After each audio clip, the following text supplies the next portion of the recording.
Baçi, unë nuk jam në njëri religios, po përflas si qytetar dhe respektoj gjithë njerëzit që besojnë në një fe, në një tjetra, në një ateizëm. Pra, ne si shoqëri dhe bota moderne duhet pranojmë njëri tjetrin ashtu si jemi, po duhet të respektojmë dhe hapësirat e njëri tjetrit.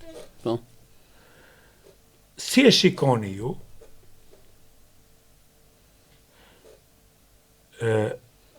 zaptimin e sheshit kryesor, jo vetëm të qytetit Tiranës, po më pas dhe qytetet tjera, në natën e çfarë quhet kjo?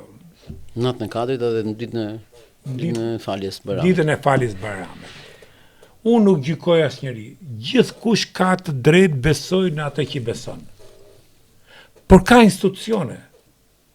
Dhe unë jetoj për 35 vjetësh në Amerikë dhe nuk e kam pa një gjë të tillë. Nuk kam pa as tjetrën që të mbijnë këmbanat, taksirat kam unë, si qytetar, si njëri që besoj aty ku besojnë, ose nuk besoj, nuk ka rëndësi, që të më prishin qetësinë e gjumit në 4 mjesit, hoxha që ve artopolantat, kur ju jeni njëri që e njihni shumë mirë religionin, që Kurani thot, zani hoxhës, jo artopolanti hoxhës. Ai zëri dhe ato kambanat, ai zëri hoxhës dhe ato kambanat,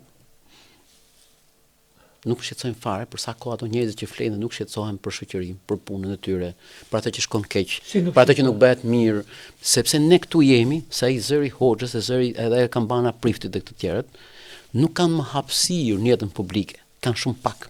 Njerëzit shqetësohen shumë pak. Njerëzit nuk janë më empatik, njerëzit nuk kanë ngrenë zërin të punët e tyre. Njerëzit nuk ngrenë zërin kur poshtrohen. Njerëzit nuk ngrenë zërin kur bullizohen.